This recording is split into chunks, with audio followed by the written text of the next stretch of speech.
y quiero empezar con el doctor Luis Mauricio García. El doctor Luis Mauricio es médico anestesiólogo, es el director médico de Anestesiar y es un líder, ha sido un líder regional y nacional en el tema de hipertermia maligna. Ha trabajado mucho en esto, inclusive es miembro también profesional del comité de la WFSA, y también es el presidente de la Federación de Sindicatos de Anestesiología. Entonces, quiero agradecerle su participación y también quiero agradecerle la participación y que nos acompañe hoy al doctor Alejandro Bernal. El doctor Alejandro Bernal es médico de la Universidad CES y él es la persona que nos ha ayudado, porque es el secretario para el comité seccional en Antioquia para el control del ejercicio de la anestesia. Él es funcionario de la Dirección Seccional de Salud de Antioquia y pues lo que nos motiva a estar aquí fue que creo que todos tuvieron conocimiento sobre la circular que se estuvo compartiendo hace un par de meses y que pues nos recuerda que el dantrolén sódico es un medicamento de vital importancia y que debemos tenerlo disponible para poder hacer el ejercicio de la anestesia. Esto fue publicado el pasado 28 de septiembre del 2023. Entonces, pues las instituciones además deberían tener sus protocolos actualizados para la hipertermia maligna. Entonces, bienvenidos a todos, muchísimas gracias y doctor Luis Mauricio García, somos sus asistentes y somos todo oído. Muchas gracias nuevamente. Buenas noches a todos, ¿me escuchan bien? Sí, doctor, se Poco escucha lejos de perfecto. pronto, doctor.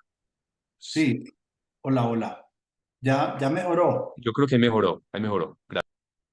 Buenas noches, gracias a la Sociedad Antioqueña de Anestesiología por esta invitación de hablar de hipertermia maligna, que es uno de los temas, pienso que es la complicación más severa que tenemos nosotros los anestesiólogos y de lo que menos se habla en los congresos y en los webinars. Eh, Este tema de hipertermia maligna lo vine a escuchar siendo interno, ¿cierto? De medicina, y nos proyectaron por casualidad una película que tenían en, en video de cómo se trató una hipertermia maligna. Incluso era una película en blanco y negro de 1968.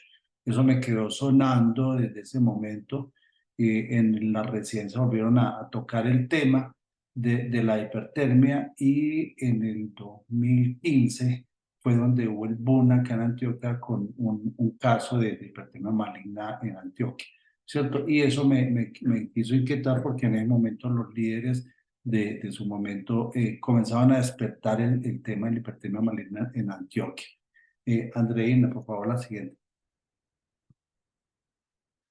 Declaro no tener conflictos de intereses. La idea es esto, querer dar a conocer este tema, que ya hemos tenido varios casos, y qué hacer en ese momento de tener un caso de hipertermia maligna. Entonces, ¿qué es la hipertermia maligna para nosotros los anestesiólogos, cierto? Y esto es definitivamente, la hipertermia maligna es un trastorno farmacogenético, es poco común, del músculo esquelético. Y esto provoca tanto un aumento exagerado y peligroso de la temperatura corporal, y además contracciones musculares severas después de que un paciente, que se llaman susceptibles de hipertermia maligna, recibe anestesia general o recibe la noxa que la puede desencadenar. Y aunque los genes que causan esa hipertermia maligna se heredan, la mayoría de los casos no muestran signos ni síntomas hasta la exposición a la anestesia. Estos desencadenantes, que son conocidos por todos nosotros, están los anestésicos inhalados, ¿cierto? El alotano, el soflurano, el enflurano, y tenemos el sevoflurano y el deflurano. Y nuestro otro dolor de cabeza es lo relajante muscular despolarizante, que es la succinilcolina. En raras ocasiones se ha descrito por ejercicio vigoroso, lo que llaman un golpe de calor. Sobre todo está descrito más en porcinos y en el calor exagerado por la temperatura. ¿Cómo se ha venido desencadenando y cómo se ha descrito esto en la literatura? Si ven en Hamann en diciembre del 21 de 1964, ¿cierto? Ya comenzaron a describir este tema de la hipertermia maligna, y esto es un paciente de 21 años que hace una fractura de tibia, y este anestesiólogo describe lo que pasó con ese paciente cuando le utilizaron el anestésico inhalado de ese momento, que era el éter, y este paciente murió, y los siguientes familiares que seguían eran sometidos a anestesia, tenían los mismos síntomas de la hipertermia maligna. Entonces comenzaron a escribirla, a estudiarla, y en el 77 al 79 es donde comienzan a probar el dantrolene en humanos, ¿cierto? Viendo que era como algo efectivo para el tratamiento de hipertermia maligna. En el 2005, como a través de toda esa historia, en 2005 se comienza ya a hablar de los test genéticos, ¿cierto? Para poder detectar y para poder diagnosticar los pacientes que tenían susceptibilidad a la hipertermia maligna. Estos son los casos que hemos tenido en Antioquia, los que tengo como rastreados en estos años. Acá no está el que ahorita hablamos con el doctor Juan Carlos Villa, ¿cierto? El doctor Juan Carlos Villa, anestesiólogo intensivista. Él tuvo un caso, eso fue en el 98, 99, Juan Carlos. Él tiene la fecha exacta porque para él quedó marcado ese momento, este paciente de hipertermia maligna. Él me dijo: yo tengo el trazo electrocardiográfico, yo tengo los exámenes, tengo los casos de ese paciente, y ese paciente falleció. En el 2005, ¿cierto? Por otra documentación de otro anestesiólogo, dice que hubo un hombre joven que se le hizo un lavado de tobillo bajo anestesia general y hizo una hipertermia maligna severa, y en ese momento tampoco se tenía la disponibilidad de dantrolene ni en Colombia ni en Antioquia, ¿cierto? Y el desenlace de ese paciente joven fue la muerte. Ya luego en el 2017 hubo otro caso de una mujer joven que hizo una crisis hipertérmica bajo anestesia general. Se hizo un préstamo de dantrolene de 5 ampollas que se tenían en un hospital que tenemos de referencia en ese momento. Todo el mundo decía: cuando necesitemos el dantrolene, lo tenemos. Un que había en la clínica Las Vegas, otro que en el hospital Pablo Tobón. Entonces todo el mundo llamaba ya y trataban de conseguir las ampollas de dantrolene, y no hay ningún problema. Y el tiempo de aplicación de ese paciente fue de 2 horas mientras llegaba el dantrolene. El desenlace del paciente fue que tuvimos un paciente vivo. Esto es como un caso que yo estuve buscando, y si hay un caso de literatura escrito de hacer una crisis de hipertermia por misoprostol rectal, una mujer joven, ¿cierto? Que estaba en una cesárea, una anestesia raquídea, y hizo una crisis hipertérmica. La paciente hizo una temperatura de 40, 39, 40 grados centígrados. Se hizo el préstamo del dantrolene de las 5 ampollas, y el tiempo también de aplicación fue de 2 horas. El desenlace de esta paciente fue que es una paciente viva.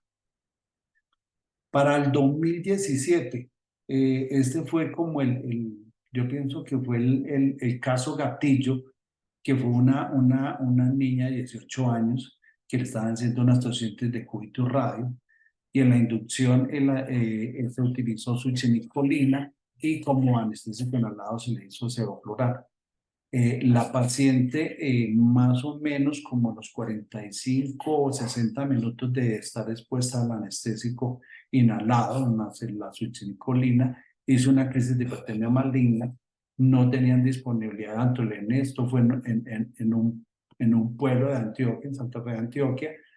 y se hizo la remisión a la ciudad de Medellín. Casualmente, en ese momento yo era presidente de la Sociedad Antioqueña de Anestesiología y se le ayuda a que se remitiera ese paciente urgente, que se viniera con la paciente, que no se la dejara en manos de un anestesiólogo, que hiciera todas las medidas iniciales y se alertó en ese momento al Hospital Pablo Tobón Uribe para que llegara la paciente, pero tenían ellos, se le aplicaron 5 ampollas de atrolene, pero ya habían pasado 4 horas, la paciente llegó en fibrilación ventricular y el desenlace fue la muerte, ¿cierto? A raíz de eso, nosotros lo que hicimos fue despertar la alerta en la seccional de salud, ¿cierto? Y decir, vean, nos está pasando esto, ¿cierto? Tenemos estos casos, tenemos ya una muerte de pacientes jóvenes, tomemos una alerta, ¿qué tenemos que hacer? Comenzamos a hacer eso, reuniones van y reuniones ven de conseguir el Dantolene para Antioquia. Ese mismo 2017, en otra institución acá en Antioquia, en IPS Universitaria, en ese momento se llamaba, fue un hombre joven, obeso, que estaban haciendo una cirugía de columna lumbar bajo anestesia general y hizo una hipertermia maligna. Ese paciente se lo trasladaron a UCI, se tuvo que hacer miles de llamadas para conseguir el Dantolene, se logró conseguir en el San Vicente. Y el tiempo de aplicación, si vemos que la distancia entre el Hospital San Vicente y la IPS universitaria son 3, 4 cuadras, el tiempo de aplicación fueron 2 horas, pero el desenlace de este paciente fue que fue vivo, ¿cierto? Incluso el paciente al día siguiente o a los 2 días siguientes tuvieron que reintervenirlo, pero ya tenían todo instaurado y ya tenían todo el conocimiento. Entonces este paciente le dieron fue una anestesia endovenosa y con el kit de Antrolene dentro del quirófano. Luego hubo un caso, que esto fue en octubre del 2018. Este caso me recuerda mucho porque en ese momento la seccional de salud nos había comprado 150 ampollas de Antrolene. Yo pienso que fue uno de las cosas, de los hitos para contar, porque logramos que nos compraran 150 ampollas de Antrolene y dijeron, bueno, vamos a distribuirlas en varias IS de nosotros para que estén como geoestratégicamente distribuidos en el área metropolitana. Y una pregunta que nos hicieron fue, hemos acabado de gastar alrededor de 100 millones de pesos en estas ampollas y probablemente ustedes nos dicen que la incidencia de la hipertermia maligna es baja, o sea que se nos van a vencer en 2 años y perdimos la platica, ¿cierto? Entonces yo les decía, yo no lo veo de esa manera, ¿cierto? Lo veo es que en el momento en que ocurra un solo caso de hipertermia maligna, eso más que justificó la vida de ese paciente. Justamente estaba saliendo yo de turno, eran las 7 de la noche, iba caminando hacia la casa y me comenzó a sonar el celular, no lo quería contestar por temas de seguridad. Me insistían y me insistían en llamarme. Cuando contesté me dijeron, Mauricio, tenemos una hipertermia maligna, es un paciente de 20 años, obeso, cirugía maxilofacial bajo anestesia general. Hicimos toda la vuelta. En ese momento el Dantolene sódico estaba resguardado en el CRUE. Yo llamé al CRUE, no me querían prestar las ampollas porque todavía no habíamos diseñado la estrategia ni el protocolo para las ampollas, pero en un momento esos, uno de los médicos que estaba en el CRUE sabía que era una hipertensión maligna. Dijo, nosotros la prestamos, ¿qué tienen que hacer? Manden a un mensajero en moto para que la mandemos al hospital. El tiempo de aplicación fue de 1 hora y el desenlace fue que fue vivo ese paciente. En ese momento se mandó una carta a la seccional de salud despertando la alerta de que esos pacientes, ya teníamos un paciente vivo, o sea que más que justificaba la compra de ese kit, de esos kits de Dantolene sódico para la ciudad de Medellín. Este caso de noviembre del 2018 fue un hombre que me llamaron de una clínica particular aquí en Antioquia, me llamó, fue el internista, porque tenía un síndrome neuroléptico maligno, que ahorita vemos en parte de la clínica de eso. Se hizo el préstamo de las 15 ampollas en 2 horas y el desenlace fue que el paciente pudo controlar ese síndrome neuroléptico maligno que tenía en ese momento. En el 2019, recuerdo este caso porque fue un sábado en la tarde, niña de 8 años, es una osteocintes de tibia bajo anestesia general, y comenzó a hacer una clínica hipertermia maligna, ¿cierto? Este caso lo conseguimos las ampollas. Yo tengo como un esquema muy corto para decirle al anestesiólogo, haga esto o aplíquele esto. Se le colocaron 4 ampollas, el tiempo aplicado fueron 2 horas. Esta niña se pasó a la UCI y el desenlace fue vivo. Entonces, estas cosas que yo siempre he querido mostrar porque hemos tenido casos en Antioquia, ¿cierto? No es algo exótico, no es que puede de pronto ocurrir y todos estos casos han ocurrido en diferentes instituciones de salud. Ahorita yo pienso que a ustedes les ha llegado y llegan los pacientes y tenemos extranjeros que ya están llegando los extranjeros y nos dicen, tengo la susceptibilidad para hipertermia maligna. Otros casos fue el 30 de agosto, de julio del 2021, una paciente de 35 años para una Colelab, ¿cierto? Este paciente también el desenlace fue vivo. Este caso que tengo el 20 de abril del 2022 fue un bebé de 6 meses con una cirugía de glaucoma en San Andrés Islas. O sea, un caso mucho más crítico porque estaba apartado de la ciudad. Afortunadamente no hizo un caso tan florido, pero sí logró hacer una hipercapnia de 90. Este niño se movió hasta el Ministerio de Salud y se logró desplazar el dantrolén sódico a Bogotá, San Andrés Islas, y esa niña también fue un desenlace positivo. Este bebé de 1 año, el 23 de mayo del 2022, es un caso que me tocó a mí porque algún anestesiólogo un día me preguntó, ¿usted está presentando hipertermia maligna? ¿Ha tenido algún caso de hipertermia maligna? Sí, tuve un caso de hipertermia maligna con una resonancia de corazón bajo anestesia general. El niño no despertaba, ¿cierto? Y comenzó a hacer una hipercapnia de 95. Se hizo la consecución del dantrolén sódico con las instituciones que lo tenían. Afortunadamente no fue un caso tan florido como también el de San de Islas, y se logró colocar el dantrolén sódico y tener un desenlace positivo con este bebé. Hay una cosa con el dantrolén sódico, uno primero no quiere pensar en el diagnóstico. Cuando lo piensa en el diagnóstico y tiene la ampolla después de cierto tiempo, usted duda en colocarla. Entonces, yo siempre he tenido ejercicios con los demás casos hacia atrás. Les digo, no lo dude, colóquelo, ya lo tiene, no lo dude. Y yo tuve esa duda de colocarlo, pero se le colocó al niño segundo cuidado intensivo y de enlace fue positivo. Y este último caso que tengo es del 3 de enero del 2023, una paciente de 36 años que le llega al anestesiólogo a la medianoche con una perforación intestinal. El cirujano le quería hacer una laparotomía exploradora y la paciente le dice, doctor, he tenido 2 episodios de hipertermia maligna en 2 cirugías anteriores. El anestesiólogo tuvo que invertir todo, hacer toda la estrategia para montarle una anestesia endovenosa al paciente, tener el kit de dantrolén dentro del quirófano, y esta paciente fue un desenlace positivo.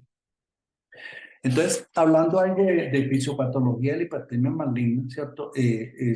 Lo que siempre hemos dicho, existe un desencadenante, ¿cierto? Y ese desencadenante tenemos que son los anestésicos inhalados principalmente y la succinicolina, y tener la susceptibilidad genética a la mutación.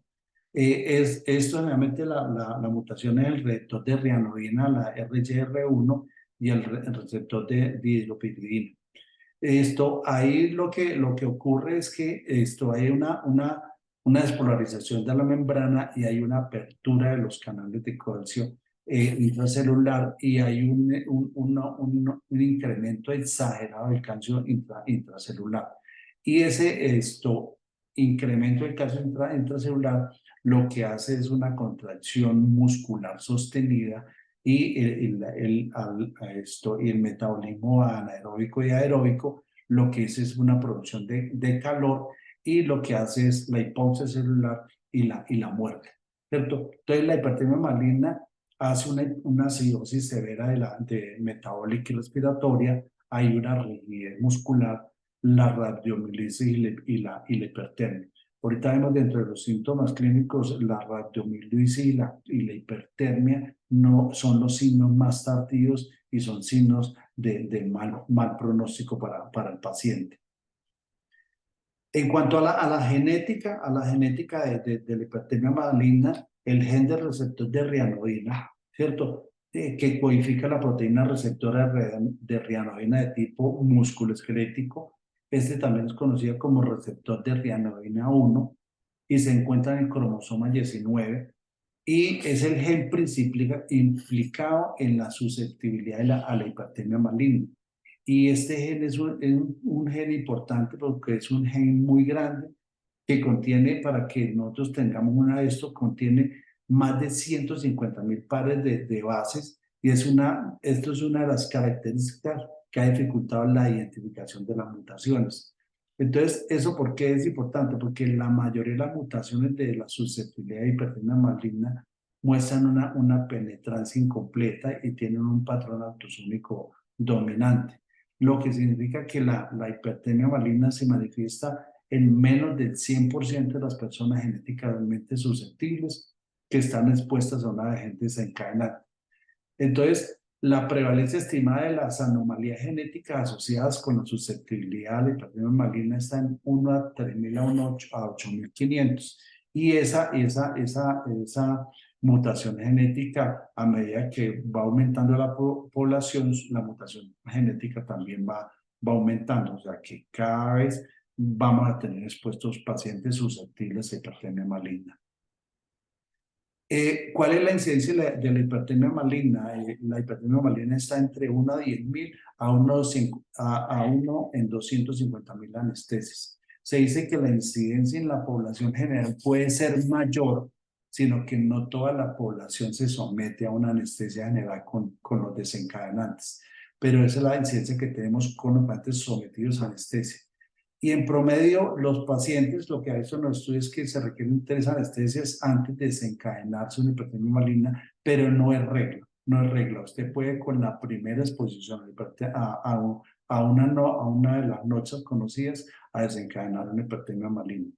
Se ha visto que la relación entre hombre y mujer es de 2 a 1, más frecuente en hombres, y la mayor incidencia se da en los jóvenes. Y si han visto las historias, lo que vimos, los casos clínicos que tenemos aquí en Colombia, son más casos de aquí de Antioquia, son más casos de jóvenes que los mayores de edad. Y un promedio de alrededor de los 18 años. Y los niños menores de 15 años, el 52% de todas las reacciones de hipertermia maligna. Como el primer caso reportado de hipertermia maligna está descrito en un niño de 15 días de nacido que sometió a una anestesia en Japón. Y el paciente mayor que ha tenido hipertermia maligna descrito es a los 78 años.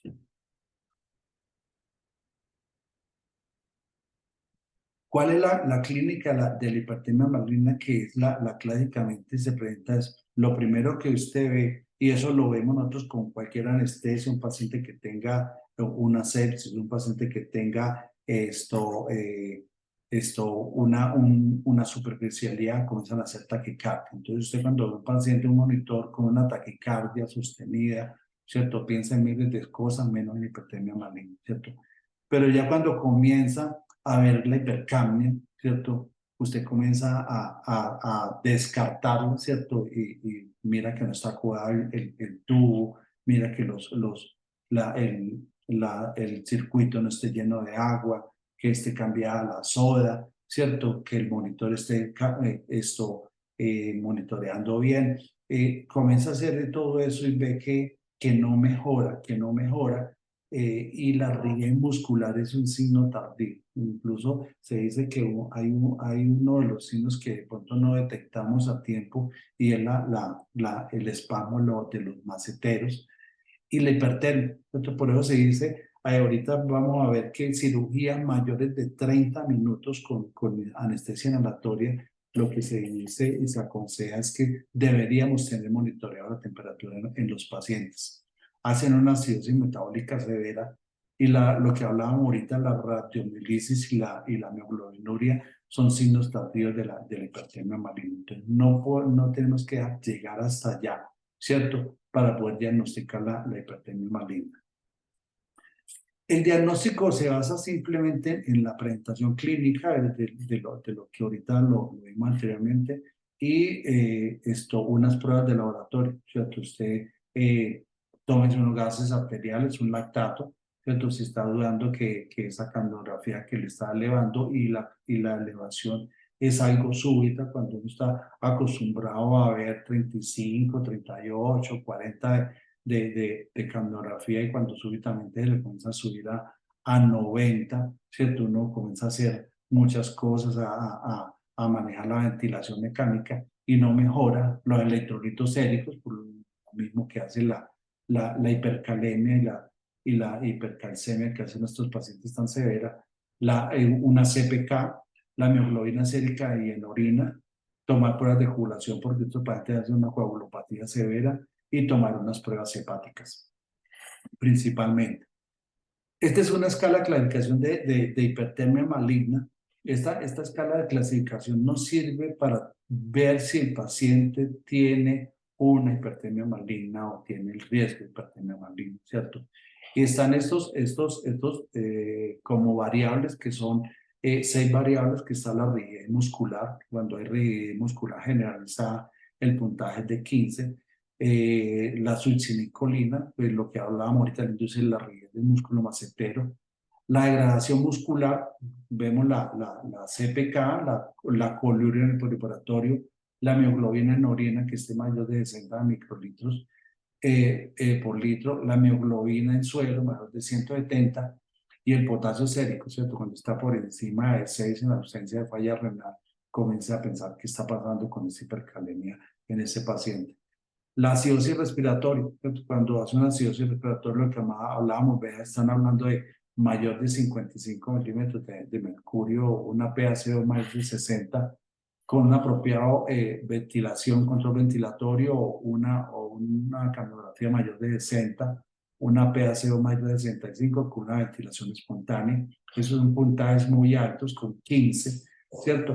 El paciente que tenga una taquimia inapropiada, lo que hablábamos ahorita, el incremento rápido de la temperatura, ¿sí? Temperaturas mayores de 38.8 grados centígrados y llegan a 40, 45 grados centígrados, este paciente ya tiene un signo tardío de hipertermia maligna.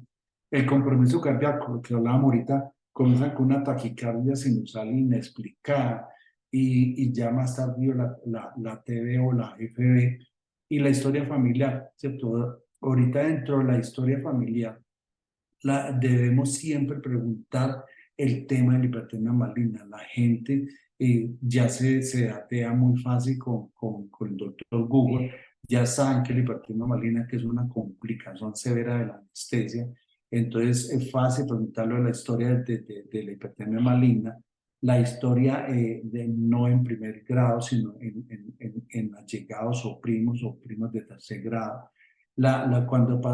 Incluso se dice ahorita, hay una editorial de un artículo que se publicó este año, en 2023, que dice que debemos ser muy enfáticos en el examen físico, que pacientes con debilidad muscular o con poca capacidad de ejercicio por debilidad muscular, esos pacientes se podrían casi catalogar como susceptibles de hipertensión maligna.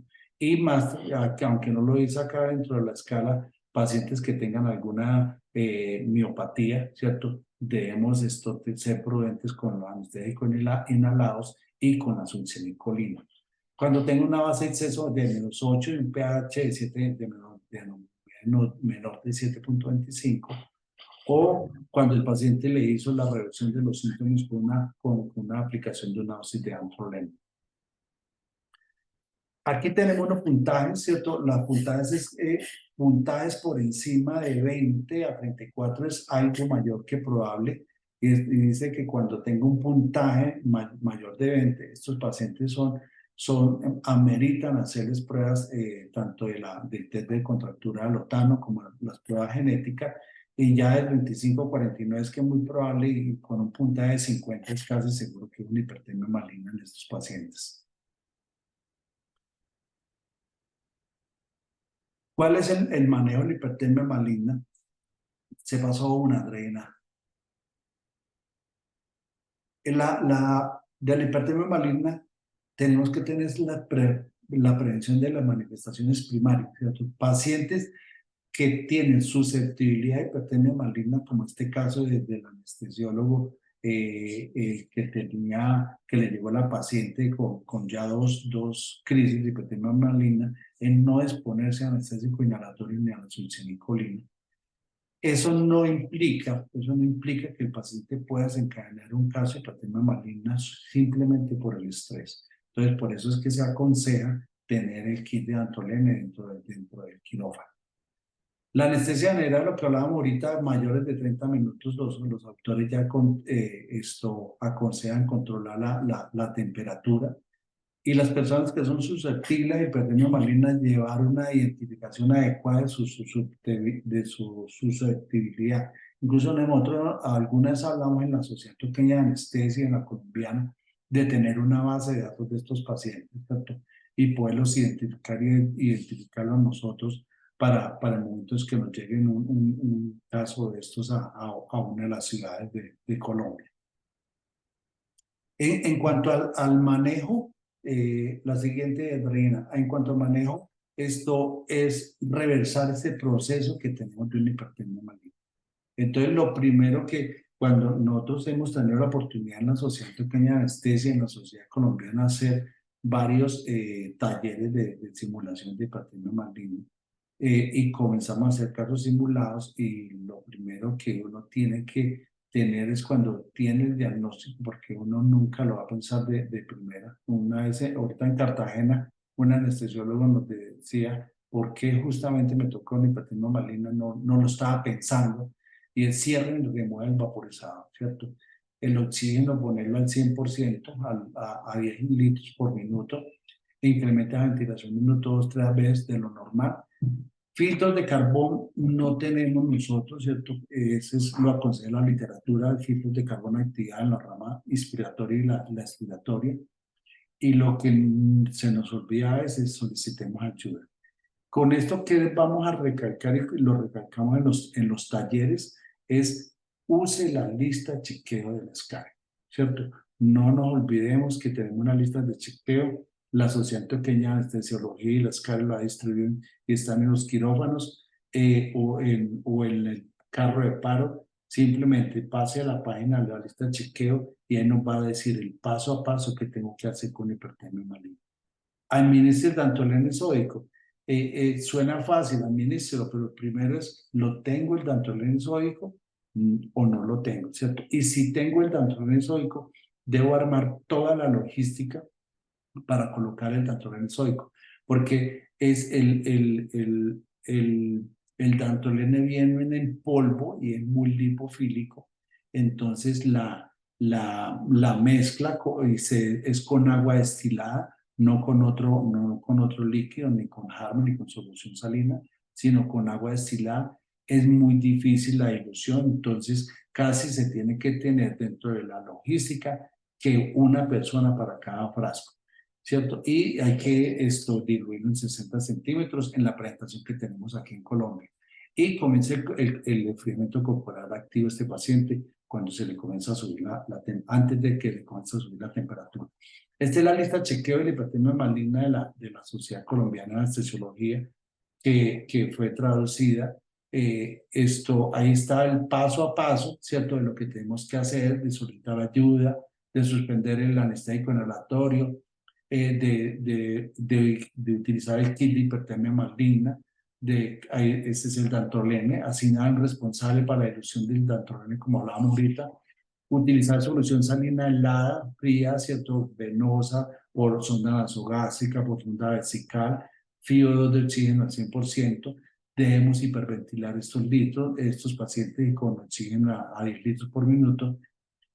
Algo importante, se debe terminar el procedimiento, ¿cierto? A no ser que tenga un cirujano ágil, pero ese procedimiento se debe terminar, porque se ha visto que cuando se prolonga el procedimiento, ocurren desenlaces fatales en los pacientes por la coagulopatía que hace. Entonces, terminar el procedimiento, aplicar el dantrolene. En ese momento no da tiempo para utilizar una línea central, hay que colocarla por una línea periférica, hace un daño y una inflamación muy severa a nivel periférico, pero es lo único que tenemos para ese momento. Tratar la hipercalemia, ¿cierto? Para tratar la hipercalemia, que es el punto 10, y en el punto 10 dice, trate la hipercalemia o hiperpotasemia si se sospecha. Esto tenemos todos como lo que utilizamos para ello, como el gluconato de calcio o el cloruro de calcio, ¿cierto? Las soluciones despolarizantes, y administre, termine el procedimiento, administre dantrolene. Hay una fórmula muy fácil, porque a uno cuando le dicen es que la dosis es de 2 a 3 miligramos por kilo, pero yo no me acuerdo cuánto viene cada ampolla, ¿cierto? La ampolla viene de 20 miligramos, la que tenemos aquí en Colombia, la que tienen en Europa, en Estados Unidos, que es el Rianodase, viene de 250 miligramos y se diluye en 5 centímetros. La de aquí tenemos que diluirla en 60 centímetros de agua destilada. Para acordarnos, uno no se va a acordar en el momento de la crisis de 2 a 3 miligramos por kilo, y hay una fórmula muy simple que es una ampolla por cada 10 kilos de peso. O sea que si yo tengo un paciente de 70 kilos, de entrada tengo que utilizarle a ese paciente 7 ampollas para la crisis inicial. Tratar las arritmias si se presentan, son aceptar los antiarrítmicos usuales, ojo, ¿cierto? No usar calcioantagonistas, la toma de muestras de laboratorio que lo habíamos visto, e iniciar los cuidados de soporte, enfriar el paciente si la temperatura está por encima de 38,5, detener ese enfriamiento cuando ya la temperatura está por debajo de 37 grados centígrados, administrar los líquidos fríos, y cateterizar vía urinaria y monitorizar el gasto urinario de estos pacientes, e inmediatamente buscarle la unidad de cuidados intensivos a estos pacientes. Lo otro es que el dantrolene, hay otros usos, no solamente se utiliza para la hipertermia maligna, está en el síndrome neuroléptico maligno, en pacientes con espasticidad y la intoxicación por esto, ¿cierto? El dantrolene es un antagonista específico de los receptores de rianodina, y lo que hace es que hacen el cierre de los canales de calcio, y frena cierta salida de calcio a nivel extracelular. Y esto es algo que de las cosas que disminuyó la mortalidad del 80% hace 30 años a menos del 2005% a partir del 2006. Entonces, definitivamente, el dantrolene salva la vida. Hay unos protocolos donde dicen cómo trataban la hipertermia maligna sin dantrolene, ¿cierto? Y sacan el protocolo, pero el protocolo es hacer todas las medidas, pero no se tiene tanto bien. Hay una cosa que nosotros invitando al doctor Carlos Ibarra, que tiene un doctorado en hipertermia maligna en Japón, dice que hay unos casos subclínicos y que tal vez la incidencia de hipertermia maligna sea mucho más de la que tiene la literatura, y esos casos subclínicos no los detectamos nosotros porque revierten justamente cuando se cierra el vaporizador, ¿cierto? Entonces, tenemos que estar muy alerta con estos pacientes cuando comienzan a hacer sobre todo la taquicardia, y comienzan a hacer un hipercambio. De la presentación, lo que hablábamos ahorita, el vial es de 20 miligramos y reconstituye en 60 mililitros de agua estéril, y 5 minutos de agitación. Es algo dispendioso. lo que le habla ahorita del Rianodex, que viene de 250 miligramos para Estados Unidos. Y siempre se coloca una dosis inicial, ¿cierto? De 2 a 3 miligramos por kilo o una ampolla por cada 10 kilos del peso del paciente. Y se espera que la respuesta es inmediata. O sea, la respuesta es inmediata. Se espera unos minutos. Si no hay una respuesta adecuada, se debe colocar otra dosis inicial cada 10 minutos, hasta 4 dosis, o sea, cuando llegue al límite de 10 miligramos por kilo hasta alcanzar metas. Dice, cuando yo llevo 4 dosis, el paciente no revierte este manejo de hipertermia maligna, piensa en otra cosa, no es una hipertermia maligna. ¿Cierto? Entonces hay que reevaluar nuevamente el diagnóstico. Lo que aconseja la literatura es que se deben tener 36 viales de dantrolene disponibles de inmediato, con 24 viales adicionales disponibles en una hora, ¿cierto? Eso nos suman 60 viales para tener una disponibilidad en quirófano. Nosotros acá en Antioquia, en Colombia, pensar en eso es algo muy exagerado, ¿cierto? Nosotros lo que siempre hemos dicho, bueno, tengamos al menos 10 ampollas, ¿cierto? Casi para el bolo inicial y tratar de que eso nos revierta con ese bolo inicial. Pero siempre lo que se ha hecho es tenga una cadena o una cadena de amigos donde se diga, bueno, yo tengo estas 10, este vecino tiene otras 10, en caso que lo necesite, me las puedo prestar o yo se las presto a usted en caso de un caso de hipertermia maligna. ¿Cuáles son las metas del tratamiento de la hipertermia maligna? ¿En qué momento yo comienzo a decir que se me está revertiendo estos síntomas de la hipertermia? Y es que la capnografía esté por debajo de 45, la ventilación minuto comienza a ser normal y la temperatura central esté por debajo de 38,5 grados centígrados. Entonces, dice pausa y tanto viene cuando alcance las metas, pero puede tener quiere dar más si el CO2 o la temperatura comienzan a aumentar. El hecho de que el paciente revierta la crisis de hipertermia maligna no implica que el paciente no puede en las próximas 24 horas desencadenar una nueva crisis. Por eso se aconseja tener siempre el kit al lado del paciente hasta que no salga la crisis. En estos días tuvimos un niño de 2 años que se le hizo sedación con anestesia inhalatoria, todo salió normal, ¿cierto? Y el niño, como a las 24 horas, hizo fiebre. No sé qué pasó, la mamá lo llevó al pediatra y la pediatra dijo que era una hipertermia maligna. Pero la hipertermia maligna en la clínica no se manifiesta así, no es de comienzo tardío, ¿cierto? Entonces tendríamos una alerta mucho más exagerada, porque con cuántas anestesias inhalatorias hacemos nosotros para estar esperando y monitoreando pacientes 24 horas que nos pueden hacer un cuadro de hipertermia maligna. O la estuve revisando y la literatura no nos describe ese tema de una hipertermia maligna tardía. Lo otro es el manejo de las consecuencias de la hipertermia maligna, ¿cierto? El monitoreo y tratamiento para la acidosis, ¿cierto? Lo de la ventilación, el bicarbonato de sodio, si el pH está por debajo de 7,2, el tratamiento de la hipercalemia, lo que es la advertencia en no usar calcio antagonista para las arritmias, la mioglobinuria, que en caso que necesite una hemodiálisis este paciente, que hagan la coagulopatía, una coagulopatía diseminada y un síndrome compartimental por este aumento de la contractura muscular.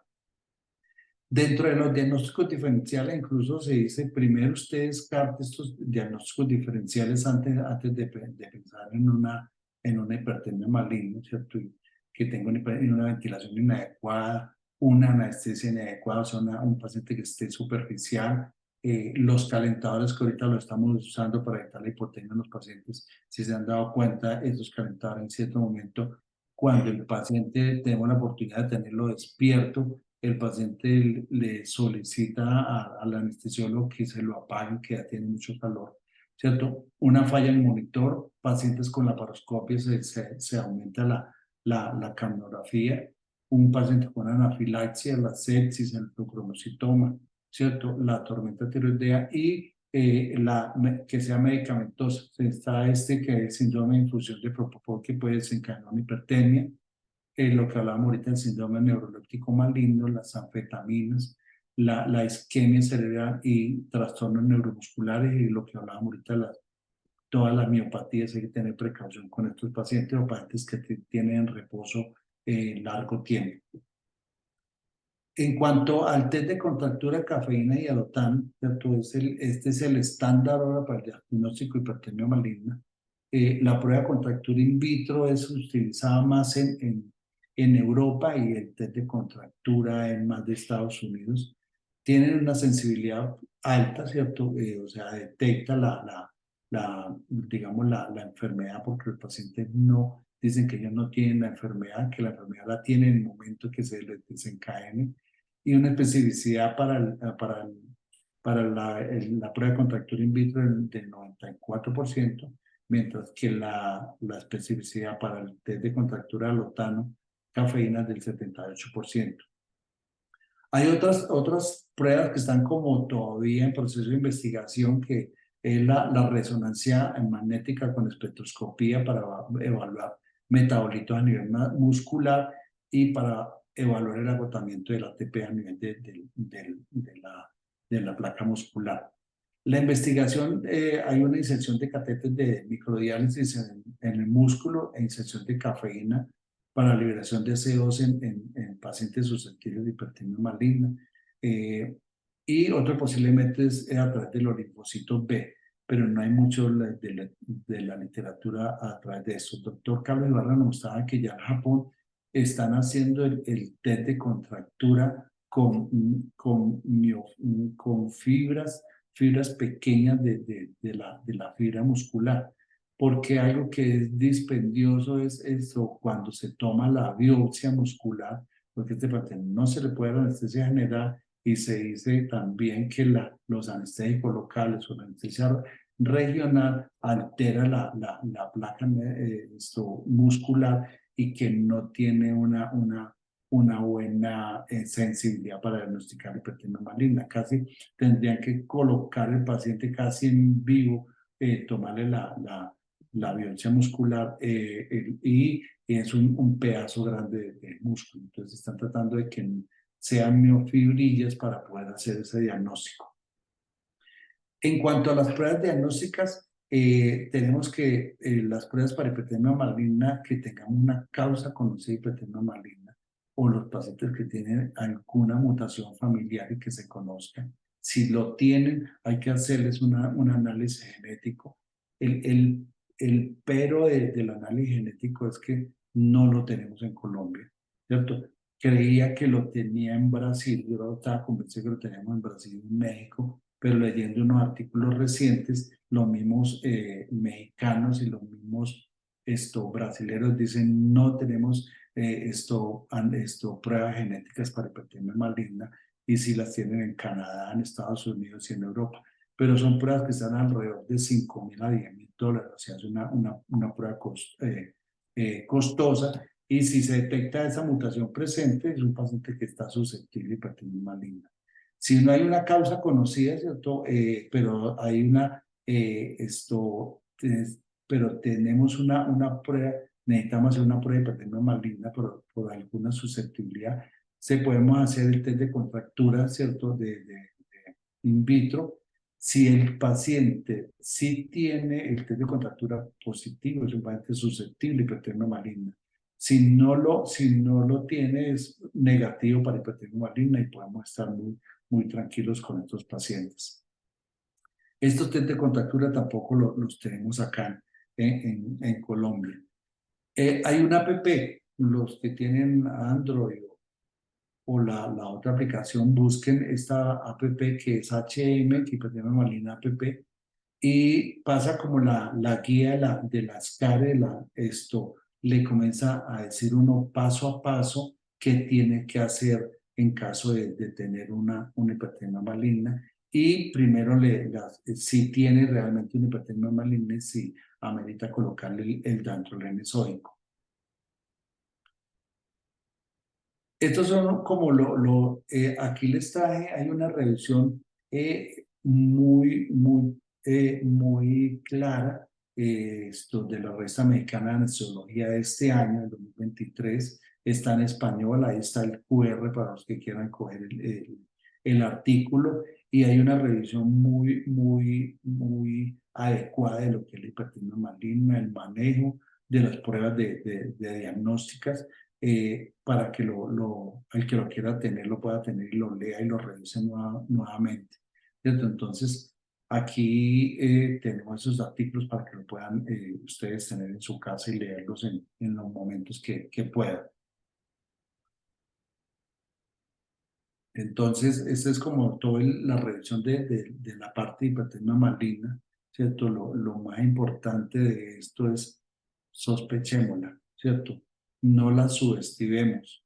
Y lo otro es la necesidad que debe tener nosotros de tener un kit de alto sódico dentro del área quirúrgica, ¿cierto? Uno piensa, pues, que no le va a pasar, ¿cierto? Que no va a tener un caso de hipertensión maligno, pero a medida que van pasando los años, nos vamos aproximando, ¿cierto? Tenemos mayor probabilidad de tener un caso de hipertensión maligna.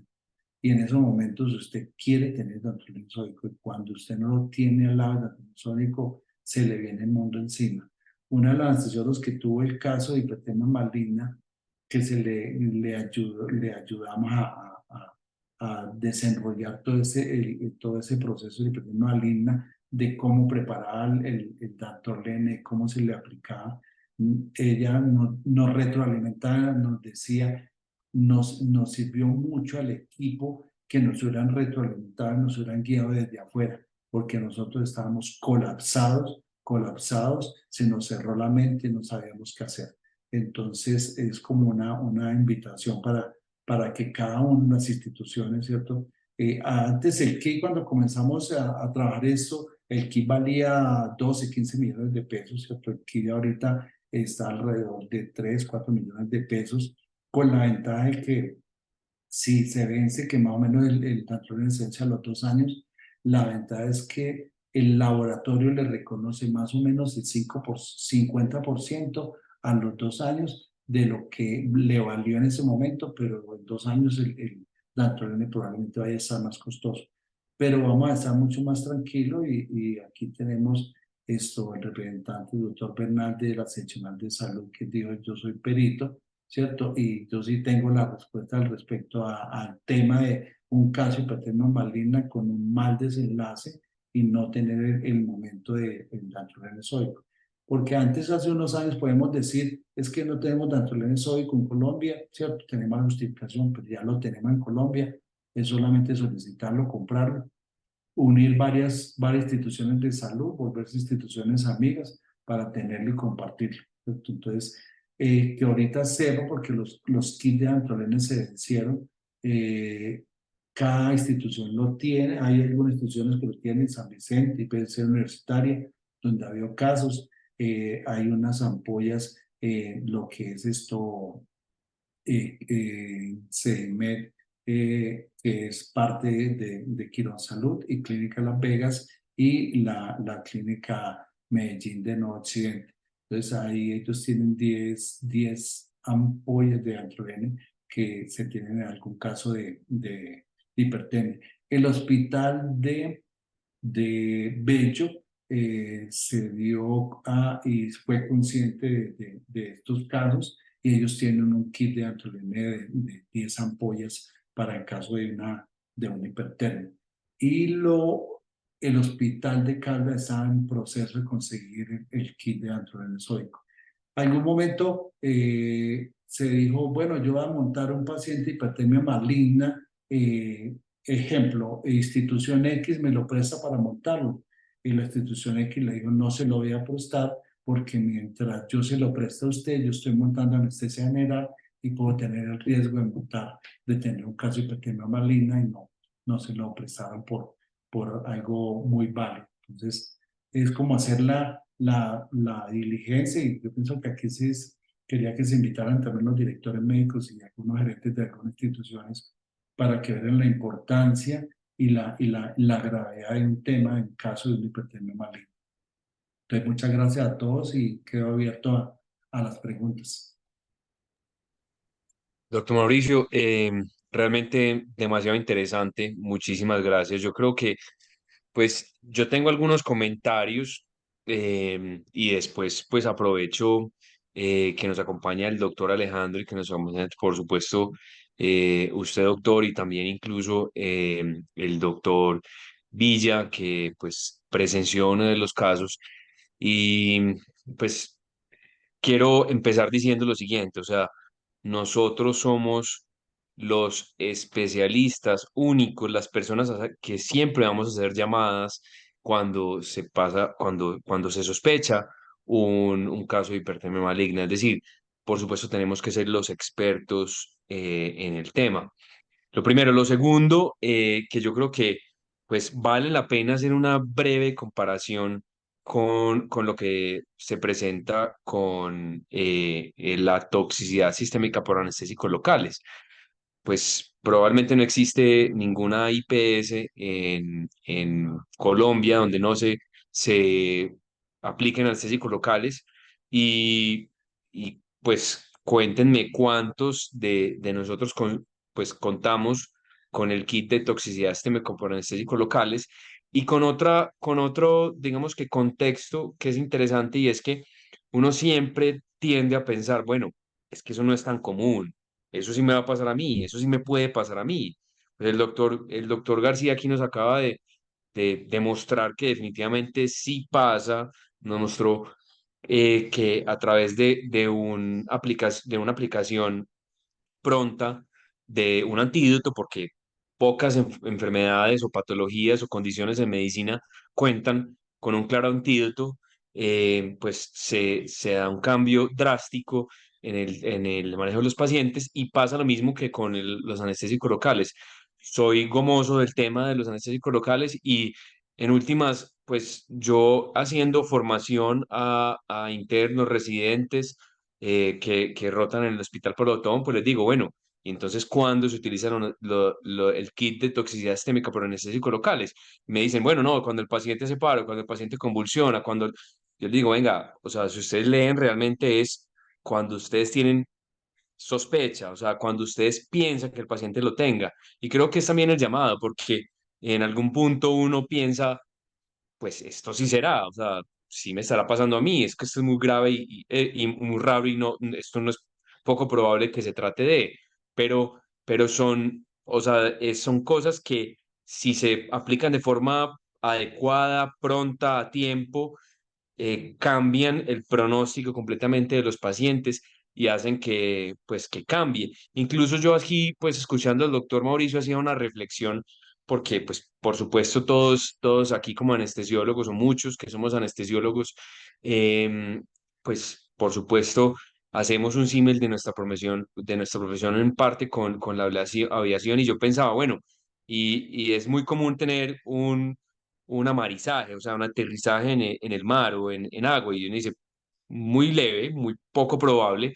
Bueno, ¿y cuántos aviones viajan sin un chaleco antibalas? Perdón, sin un chaleco para hacer el amarizaje, para uno, y cada uno de los pasajeros tiene su chaleco. Y aquí, pues, o sea, nos montamos todos los días en un avión o montamos pacientes en un avión en el cual es poco probable que se presente la complicación, pero nos montamos incluso sin tener ese chaleco para hacer un amarizaje que puede llegar a ser una hipertermia maligna. Entonces, yo creo que es interesante también hablar desde el punto de vista de que nosotros somos los expertos temáticos y somos en últimas quienes pues hacemos la solicitud, la importancia, le demostramos a quienes son nuestros administrativos que esto son, pues es demasiado importante que donde se dé anestesia general se utilicen relajantes neuromusculares tipo succinilcolina y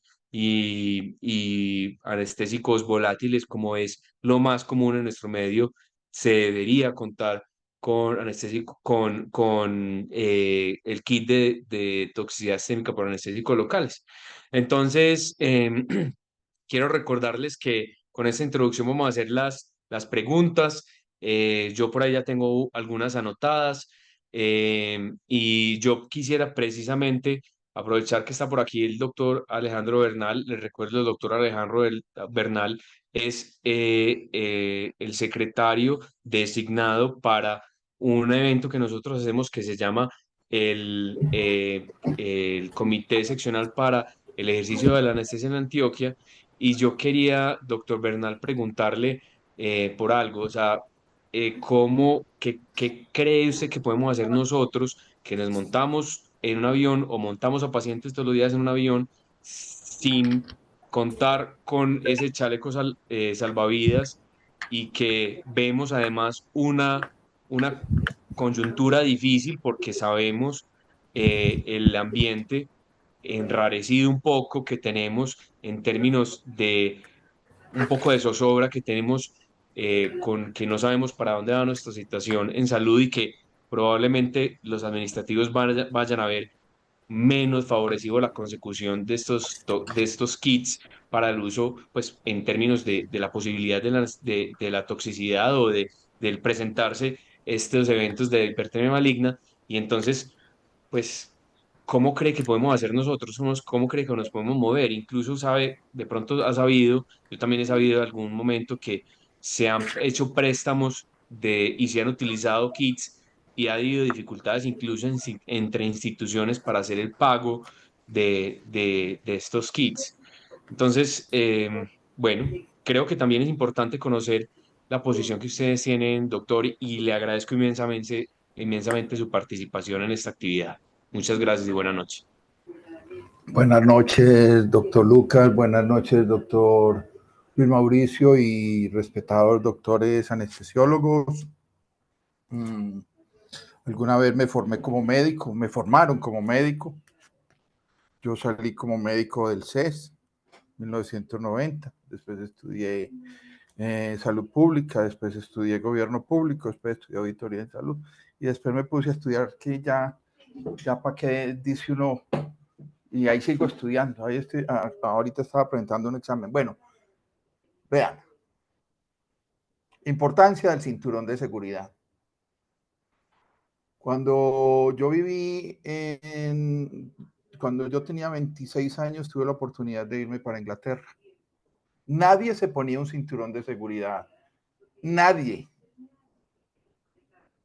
Es más, los carros en Colombia no tenían cinturón de seguridad. Llego a Inglaterra y nadie se montaba en un carro sin el cinturón de seguridad. Regreso a Colombia y qué problema con mi mamá. La primera que se burlaba de mí era mi mamá, que era esa carajada de que yo no arrancaba si ella no se ponía el cinturón de seguridad. Y le digo, y no arranco. Me decía, pero usted sí vino con unas bobadas. Entonces, llevemos el símil. Ahora estamos con una bobada que le pasó al doctor Villa. Y preguntémosle cómo le quedaron las coronarias al doctor Villa después de la bobada de la hipertermia maligna. Pero bueno, se salvó el paciente. Solamente piensen ustedes, señores anestesiólogos, lo siguiente. Hay un protocolo.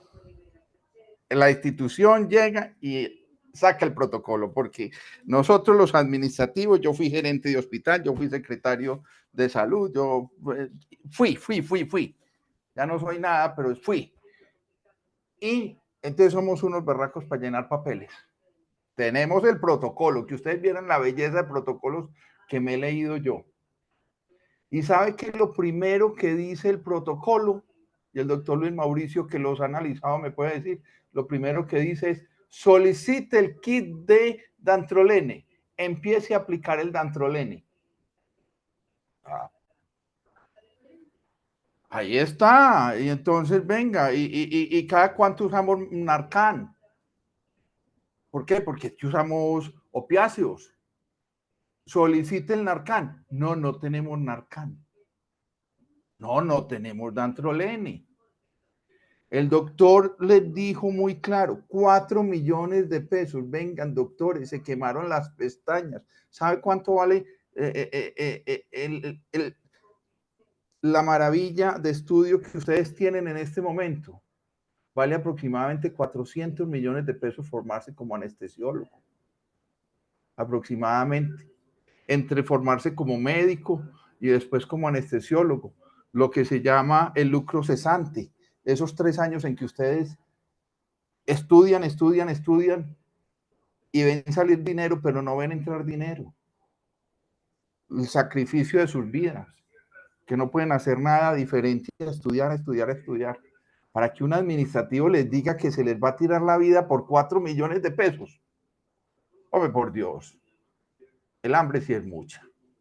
El hambre sí es mucha. Yo he tenido esa discusión con varios administrativos y los tengo secos, porque de nosotros dependen 7 hospitales. Y tengo secos a los gerentes y les digo, sepan ustedes que si le pasa algo a ese equipo quirúrgico, el primero que se les va encima con todo soy yo. Eso es un descaro, eso es una falta ética, que ustedes sometan a un anestesiólogo, sometan un equipo quirúrgico, sometan un personal a que empiece una anestesia y cuando digan dantrolene, tienen un protocolo y ahí sí se esconde el gerente, porque el primero que sale corriendo para irse para otra parte es el gerente y no pone la cara. Y el abogado defensor dice, conciliemos, llamen a conciliar. ¿Qué pasó aquí? Y ahí sí empieza a preguntar el gerente, ¿cómo que por chichipatos 4 millones de pesos? Porque es que nadie está exigiendo y le pueden preguntar a Caldas, a Envigado, a Bello, al general. Fuimos a hablar con Metrosalud. Nadie les está exigiendo que tengan 40 ampollas. Todo el mundo les... Y lo que les digo yo es, miren, señores, solamente piensen en en estas dos visiones, doctor, y con esto termino. Ustedes que son anestesiólogos. Se diagnostica hipertermia maligna, entran en hipercapnia, como dice el doctor, va subiendo 70, 80, 90, taquicardia, el paciente no mejora a pesar de todas las medidas, ya se hicieron todos los estudios, no está codado el tubo, se diagnostica hipertermia maligna, se suspende el procedimiento, se empieza protocolo de hipertermia maligna, se aplica la primera ampolla, se aplica la segunda. Puede que sea un gordo como yo, se aplican las 10 ampollas. Ahí mismo llamen al CRUE. El CRUE sabe dónde tienen las demás ampollas y se las va a hacer llegar. Pero se le aplicaron. Ya nadie puede decir que ahí hubo impericia, imprudencia, preterintención o negligencia. Nadie es capaz. Y ya salimos corriendo con el paciente para una unidad de cuidado intensivo. Pero tenemos media hora, me corrige el doctor Mauricio, o hasta una hora después de haber aplicado esas 10 ampollas para salir corriendo. Unos a buscar las otras ampollas y los otros a traer el paciente por una unidad de cuidado intensivo. Pero díganme, cuando el pobre anestesiólogo, la anestesióloga dice, tráiganme el dantrolene y le dicen, espere, llamamos a ver quién nos lo va a prestar. 2 de la mañana, espere, llamamos a ver quién nos lo va a prestar. Por Dios. Y al otro día, y ese mismo día, ese anestesiólogo sale a llamar a FEPAR y a decir, ¿cómo está mi póliza? Y el abogado defensor médico le dice, oíste, ¿qué escribiste en la historia clínica? Y esto se convierte en un problema de cómo se nos fue un paciente por 4 millones de pesos. ¿Cómo se nos va? Es que 4 millones de pesos, discúlpeme, pero es que estamos hablando de muy poquito para salvar una vida. Una vida no tiene precio, pero 4 millones sí son nada para salvar una vida. Yo llegué a firmar cheques cuando yo era médico auditor, yo llegué a firmar cuentas de 500 millones de pesos y yo lo que más agradecía era que el paciente se había salvado. Yo decía, qué bueno que el paciente se salvó, entréguenselo a su familia, gracias a Dios. Piensen en eso es lo que les digo. Y eso es lo que estamos pidiéndole, por lo menos a las empresas sociales del Estado, que es nuestra gran obligación, que cumplan y que no estresen al equipo quirúrgico. Y así les escribo yo y les digo, es una falta ética, es un irrespeto contra los profesionales que ustedes sometan un equipo quirúrgico a operar sin tener ese medicamento. Apago el micrófono y quedo atento. Doctor Bernal, gracias por defender al gremio, por defender la anestesia, porque es una lucha que llevamos, podemos decir que casi 20 años, ¿cierto? Y nosotros los anestesiólogos entre nosotros mismos decimos lo mismo, o sea, colocan una prótesis que puede valer 40, 50 millones de pesos, ¿cierto? Y le niegan un kit de 4 millones, no a nosotros, a un paciente. Y nosotros somos los que estamos expuestos. Veo que hice la tarea bien. Usted se aprendió el manejo de la hipertermia maligna de tratamiento inicial y los síntomas iniciales. Entonces, creo que hice la tarea bien. Y lo otro, la clínica del tiempo es muy incierto porque hay crisis que se desencadenan como un paro, o sea, que en menos de 7 minutos usted tiene que tener resuelto eso, o hay crisis que son muy larvadas y muy lentas, ¿cierto? Entonces, eso depende de la susceptibilidad de cómo se desencadena en el paciente.